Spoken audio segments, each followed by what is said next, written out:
మన ఇల్లు మన స్టైలు వ్యూవర్స్ అందరికీ హాయ్ అండి. అందరూ బాగున్నారా? నేను కూడా చాలా బాగున్నానండి. నేను బంగాళదుంపలు బాగా మొక్కలు వచ్చినాయి వేసానని చెప్పాను కదండి. ఈరోజు నేను కొన్ని మొక్కలు బాగా ఎండిపోయినాయి.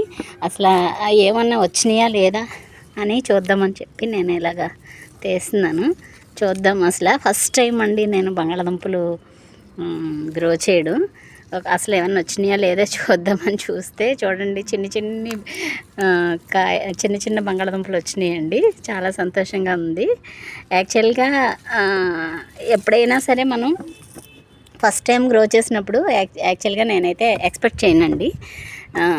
ఎందుకనంటే మనకు వాటి గురించి అసలు ఏం తెలియదు. ఏదో అందరూ ఇలా వేస్తారు కదా అని చూస్తే ఇదిగో చూసారా బంగాళదుంప ఎలా వచ్చిందో. చిన్న చిన్న బంగాళదుంపలన్నీ అంటే నేను అనుకుంటున్నాను ఈ బంగాళదుంపలో నేను సక్సెస్ అయ్యానని అనుకుంటున్నాను. ఎందుకంటే ఫస్ట్ టైం వేసినా సరే నాకు అలా వచ్చినాయి. బేబీ పొటాటోస్ వచ్చినాయి అన్నమాట. అలాగే ఇంకా ఇవన్నీ ఉన్నాయి కదా, ఇవన్నీ ఎలా అయితే కనుక ఎలా వస్తాయో చూడాలి. ఇదిగో చూడండి ఎలా వచ్చిందో. ఇలా దుంపలు వచ్చినాయి. ఫస్ట్ టైం అండి. అంతకుముందు ట్రై చేద్దాం అనుకున్నాను కానీ సరే మనకు తెలియని పంట కోసం ఎందుకులే అనుకున్నాను. చూడండి ఎంత బాగా వచ్చినాయో దుంపలు.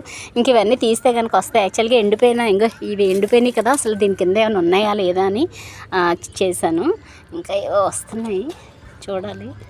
ఇంకా ఇవన్నీ కూడా ఎండిపోయిన తర్వాత నేను చూపిస్తానండి. చూడండి ఎన్ని దుంపలు వచ్చినాయో. చాలు కదండి. ఎంత ప్రయాసపడి రోజు నీళ్ళు పోసి ఇవేసి పండించినందుకు ఎంత చిన్నగా ఉన్నాయి చూడండి.